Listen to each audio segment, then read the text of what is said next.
there any way I can hang on to a bit? That's the first thing that I say on the thing that doesn't before you don't need. So I'll just work back into 7.5. A couple of things I wanted to make mention of. When you're graphing, because most of the things we've graphed so far, even the absolute value functions we were working on, had these shifts that were involved. Well, hey, look, there's this h and k thing again with a vertex. The same type of idea is going to be going on with what we do when we're graphing square root functions. However, now, instead of h and k being our vertex, it's going to be the shifts that we do. And we've done things with shifts already where something inside the parentheses is left and right and what outside is up and down. The same thing is going to be happening here. But it does kind of work like a vertex in that, for instance, on this example here, this would be a right 2, down 3 shift. So I would take my original graph, go right 2 and down 3, and I could start my graph from there. But we're going to specifically show you the little pieces that are necessary for us to have that happen. So, we'll bump this up a little bit. So when we go to look for shifts, because if we understand the shifts, that's going to make this a lot easier when we start. Remember, whatever is inside the radical is going to be my right or my left shift. And again, it's exactly the opposite of what you would think it is. If it's a minus in there, I'm going to shift it right. If it's a plus, I'm going to be shifting left. And then whatever's here on the end, whether it's plus or minus, is going to be my up or down shifts. And those do work the way that you would think they work. Positive is going to be up and negative is going to be down. So hopefully, after we do a few of these, we'll be able to just take a peek at them, and all of a sudden we'll be like, oh, those are my shifts, bang, bang. And then we'll start talking about how those shifts will help us. So on number 1, what would my 2 shifts be?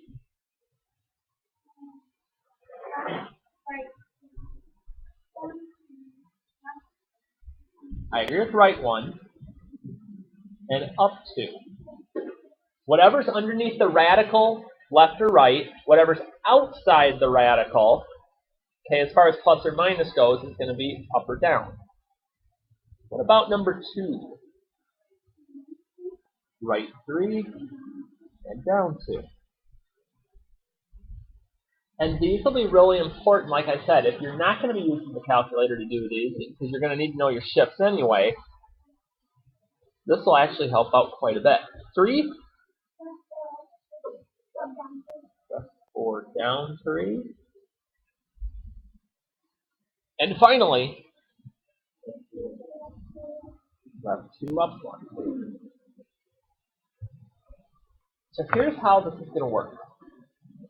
We're going to be doing some graphing with a square root function. So you see this here like the mother graph. What the heck? There's going to be a base graph that we start with, and we're going to do our shifts off of it. So when you're doing a square root function, what we're basically looking for is x values that are perfect squares that'll come out really nice. So on most of the graphs we're going to be working with, we're working between -10 and 10. So what are some perfect squares between 0 and 10? 4, I agree.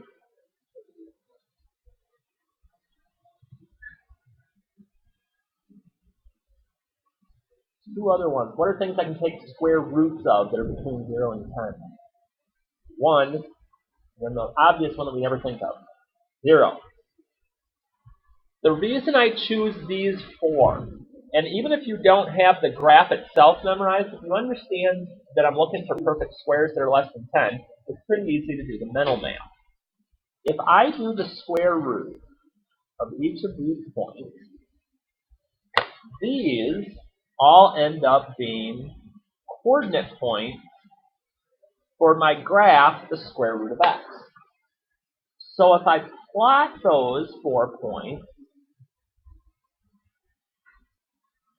these 4 points help me to produce the mother graph, the original non-shifted, non-stretched graph of a square root function. So here's one question. Why did I only pick positive numbers? Why am I not using like -1 and -4 and -9?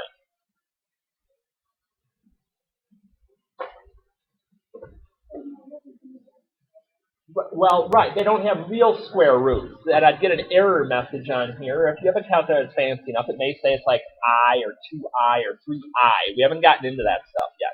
So for right now, when we're dealing with square roots, we got to stick with positive numbers. So that's one part of what I have to keep in mind. The other part that goes with that here is talking about the domain and range. Now again, the domain X or Y values. X. Right. And domain works from the left side of my graph to the right, just like it has every other time we've done this. So what's my furthest point left on my square root function? 0. And where does that head to? Infinity, because I see an arrow. Arrows automatically mean infinity is coming somewhere. What about my range from bottom to top?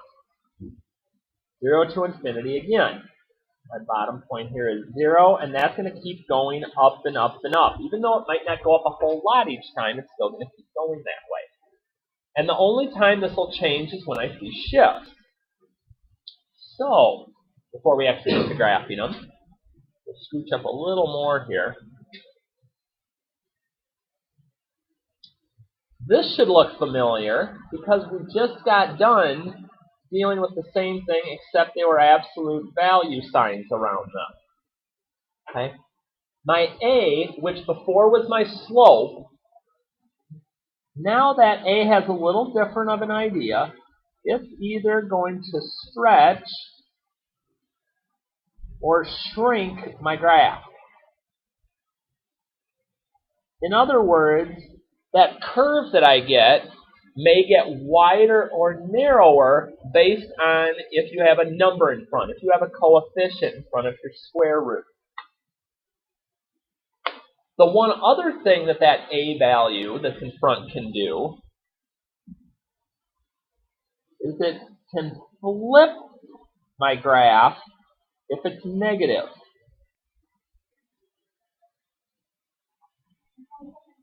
Yep, it's still an A. So like if I had -2 in front of my square root, my graph would flip over. Instead of going up into the first quadrant, it would come down into the fourth. So those are the couple of things A has done. We haven't really talked about A yet. H, we have talked about. H is going to shift my graph left or right. And again, it's probably the opposite of what you would typically think. If it's plus, we're going to shift left. If it's minus, we're going to shift right. That's okay. Our regularly scheduled programming. And then K, of course, outside is going to shift my graph either up or down.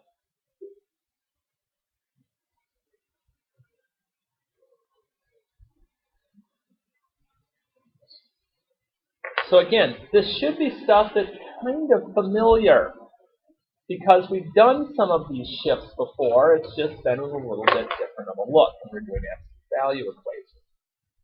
So now we actually get to put these to work. So, as we flip our way over here,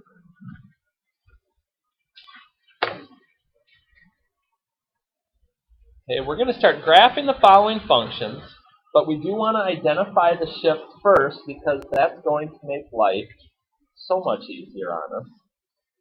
So, number 5, what are my 2 shifts going to be? Left 1 and down 3. You're like, but what am I shifting left 1 and down 3? How does this work? Okay, here's where the colored pencil is going to come in. For your original graph, go ahead and use your pencil. And you won't have to do this every time. You'll get to a point where you'll just have this down.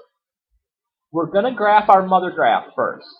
So just as a reminder, I'm going to go ahead and I'm going to get those values listed here. Okay, this is just the square root of x that we're graphing here. That's my mother graph. That's my initial graph that I'm working with. Don't connect the dots. just take those 4 points at 0, 0, 1, 1, 4, 2, and 9, 3. Those are the dots we're working from. You might be able to guess what's coming next. What we're doing next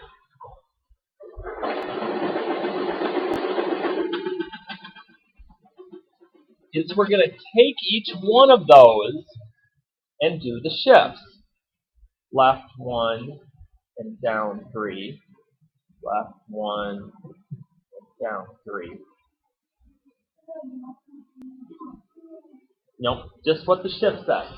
Left 1, down 3. And I'd use the other color for this one because this is my actual graph for that. So my suggestion, until you get used to it, where you can use the mental math, is to dot in your mother graph. Excuse me, is the answer this time? Yes. Could you never remember please? Okay. Thank you. Yep.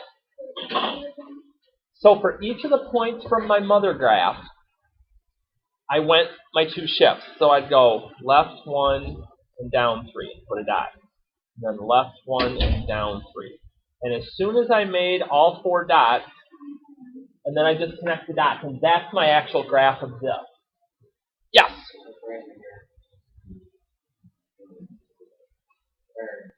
Yes, and I'll say, but when we get to 6, there's going to be one little twist I'm going to throw in. But yes, I'm always going to be using 0, 1, 4, and 9 as my points that I'm using. Sure. No. We just want the dots there to have something to work from so I know where I'm going to make my shift. Okay. You can erase them then afterwards if you want to. And I just wanted to show you on one of these how you could graph it if you wanted to go that direction and kind of either double check a graph if you weren't sure or see how this works. If you went to y equals and square root is second in the x squared button, one thing I'll make note of, let me clear it and start over here. Yeah, I'll start the fun stuff. So the square root, notice it gives you a parenthesis at the start. If you're going to use your calculator, type in what's underneath and make sure you close your parentheses. If you don't, you'll get some fun stuff. And then just type in what you have, and when you hit graph, you notice ours basically looks like the one on there. It starts over in quadrant 3 and starts to work. If you want to check specific points, you can always hit second and graph, and you'll notice anything to the left of our first point is going to be an error. So as I go down, negative 1, 3, that's this point right here. 0, negative 2. Then you're like, okay, now the next ones are decimals because we're only using the ones that are perfect squares. 3, negative 1. There should be one more here. There it is. 8, 0. So I could technically just punch this into my calculator and do it that way. But I am going to be asking you what are the shifts and things like that in quizzes that we do. So you still have to understand the basic concept of what's going on in order for this to work well. And like I said, this will let you avoid having to have a calculator. Once we get through 6, we'll kind of go back and So 6. Hey, you're like, all right, what are my 2 shifts on 6? Right 2, and outside there I have up 1. Now this one gets a little strange. So this one I'm going to draw my chart again. So typically, you'll get to a point where you'll just know you're like, my first 4 dots are this, this, this, and this. But here's where this one changes a little. My mother graph this time has a coefficient in front of it.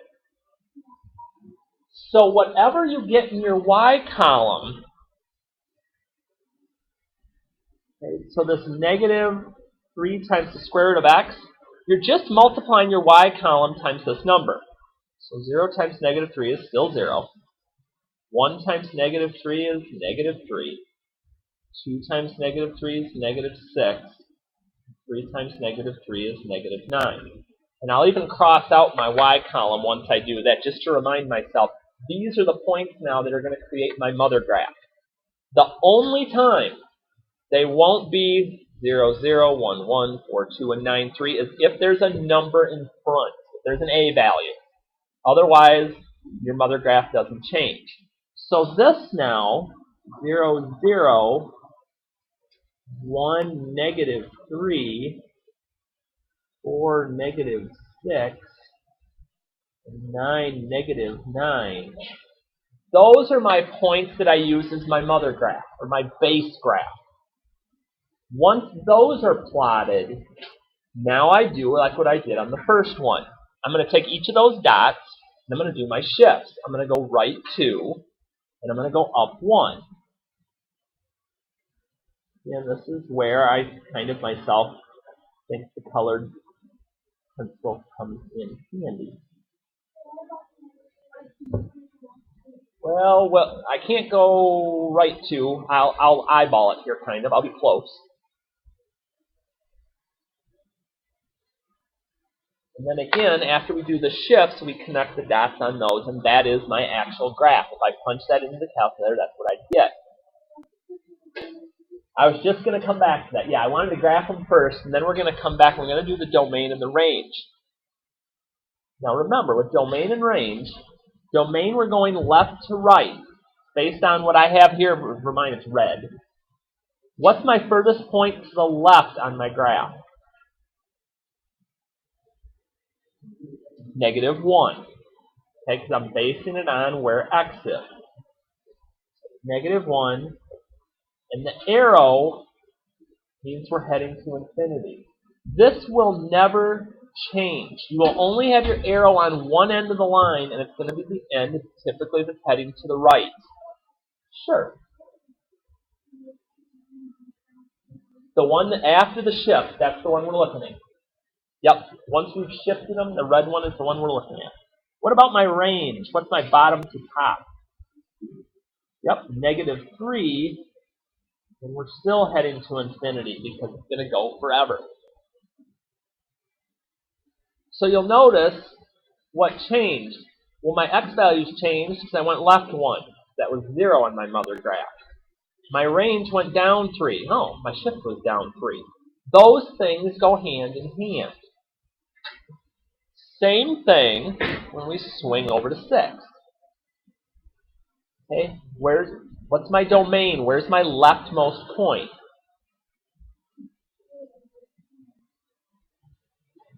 Again, 2 still goes off to infinity. Then the curveball gets thrown at us. Let's see if we're ready. Range is bottom to top.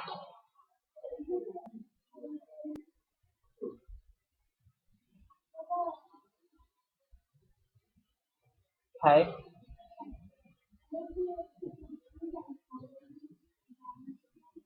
Okay, but domain, remember, is left to right. Yeah, this is as far left as the point as I have for my domain, my x values.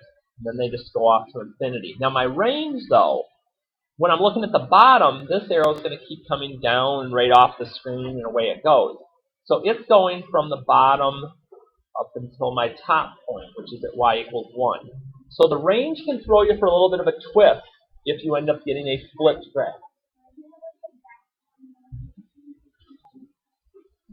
Okay? Infinity has no end, so it's always a parenthesis.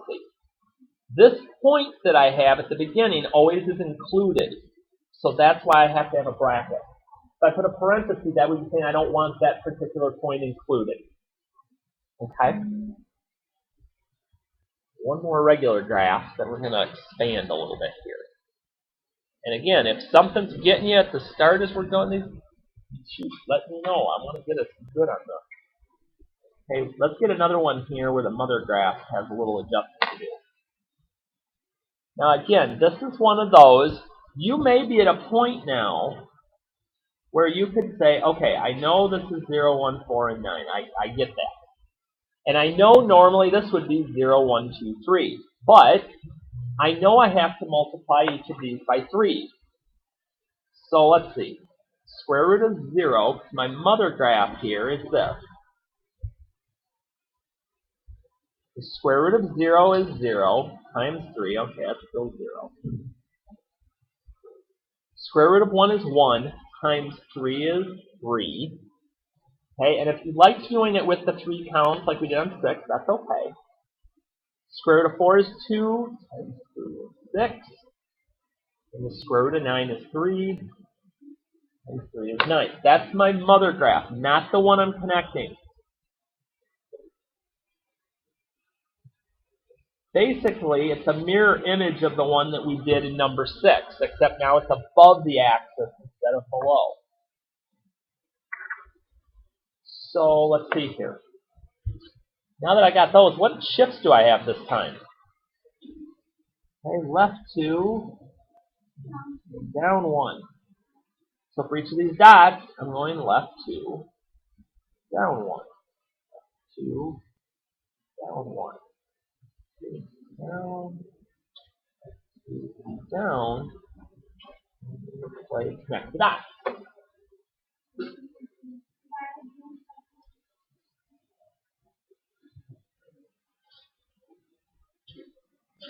Then again, let your shifts guide you on your domain and range.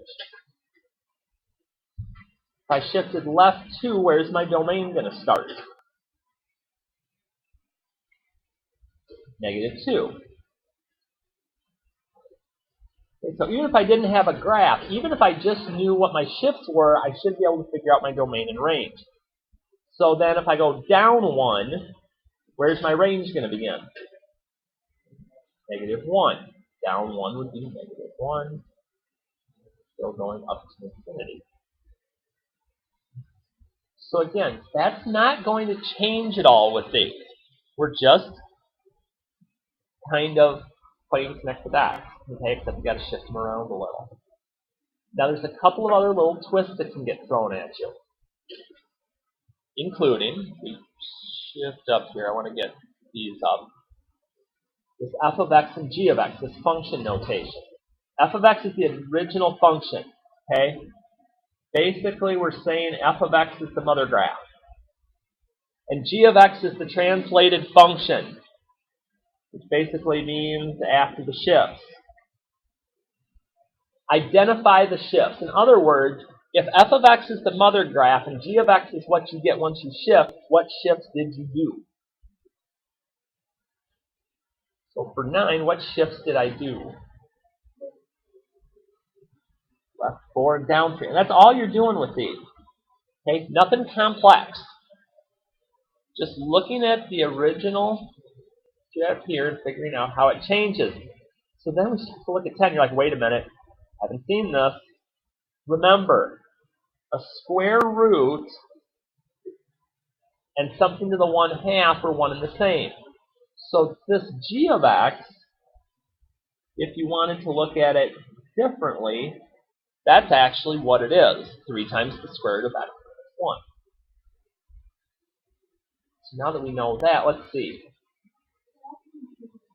Well, and that's just one of those things, again, that we kind of got to get a grip on over time. That 1/2 and square root of x are the same thing. Because remember, it's exponent over root.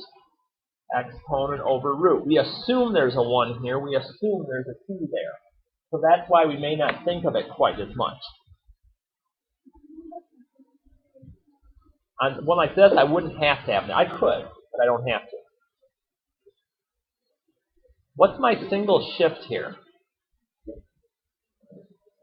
Okay, right 1, but you have a value outside.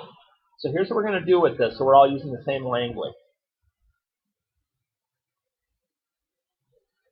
We're just going to call these stretches. Instead of calling it narrows and widens and constricts and all these other words we come up with, we're just going to call them stretches. Because it might stretch a little wider, might stretch a little thinner, but that's what we're going to call when we have something in front like that. What are my 2 shifts on 11? Okay, right 3 and up 5. But what does that negative that's in front do?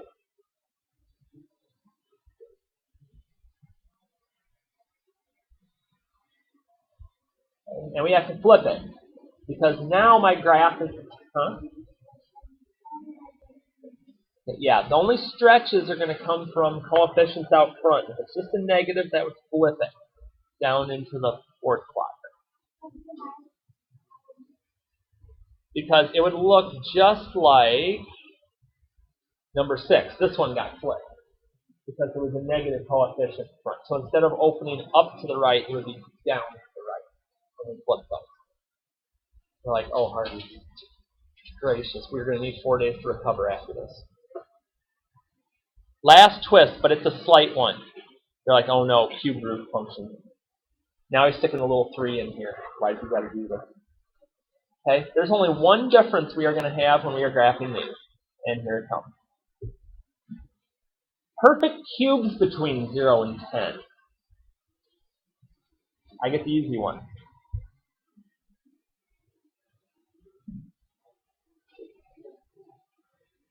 8, okay. Here's one thing with cubes. I can have the positive and negative version of numbers. So I'm going to take 8 and negative 8. There's one other one. 1.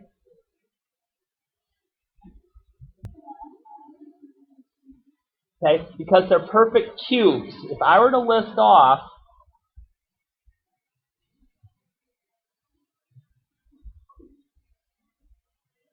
zero cube, 1 cube, 2 cube, 3 cube, 4 cube, 5 cube. That chart that I had on that side board for a couple of days, that's something you really do need to keep working on getting drilled in. Because we're going to keep working with all these squares and cubes, and if I throw something up there like the cube root of 27 and you're going, it's gonna start getting complicated for you. So for instance, go ahead. No, like cube root of 1 is 1, cube root of 8 is 2. What do I take to the third power to get this number?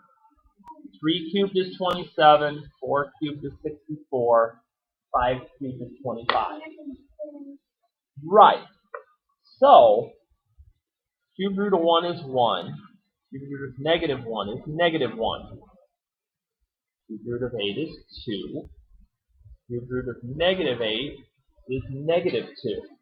And those 5 points are your mother graph if you have a cubed root function.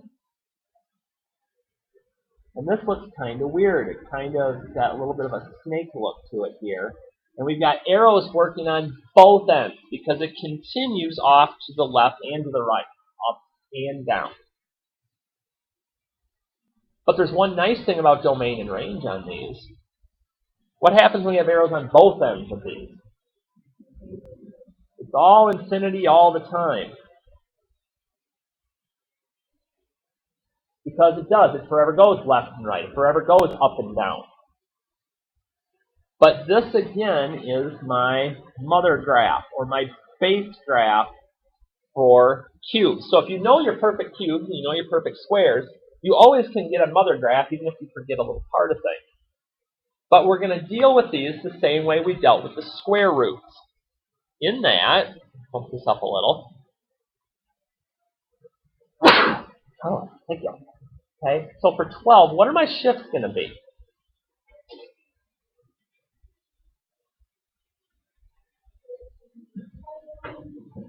Okay, right 1 and up 2. Okay, my mother graph this time is just going to be my base graph. So the one that I did just up above here is what I'm going to start with for my initial point.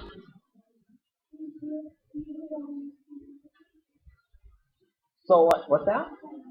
So on this one, leave it dotted for right now because that's just my mother graph. Now from those 5 points, do your shifts. So right 1 and up 2. Right 1 and up 2. Up 2. Right 1 and up 2. Then connect the dots. Yep, we're going to make a single line flowing through them all. Because that's what it would look like if we had it on our calculators. And like I said, we're going to love domain and range because it basically is going to change. Ooh. Now again, similarly to what we talked about when we did this same thing with the square root one. If you have a coefficient in front, or if you have a negative in front, that's going to change your mother graph up. So for instance, hop down here to 14. My mother graph here is 2 times the cube root of x. So when I go to do my chart this time, if I choose to go that direction, I've got -8, -1, 0, 1, 8. Now again, if I'm just thinking regular mother graph, it would just be -2, -1, 0, 1, and excuse me, my 2 gets stuck in my domain. However, this time, there's a 2 out front. So yep, all of those answers I got for my y are all going to get multiplied by 2. -4, -2, 0, 2, and 4. Those are my mother graph points. And again, the more you start to do these, the more you'll get used to what that mother graph is, and you'll see the dot, dot, dot, open shift, and you'll be good to go. -8, -4, 1, -2, and you'll see that my graph kind of starts to stretch. It's widening. Instead of all these 3 dots in the middle being all close together, they're starting to get some stretch between them. So, what is my one and only shift on this one?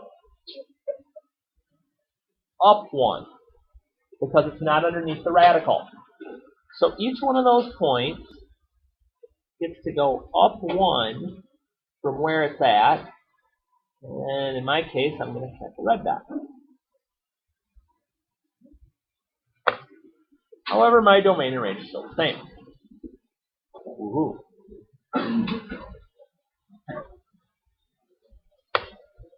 So your task over this glorious 4 days that you are going to have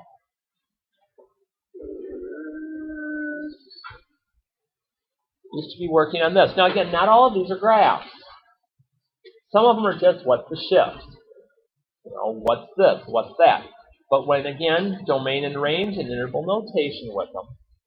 Monday will be our last section before we start getting ready for this next test. So if you slacked a little on the last homework check, now you're like, okay, maybe I can start getting some of this done. I'd even start working on some of that other stuff because you need to practice to kind of go through and get yourself ready so when the next test comes, you're ready to go. Yes?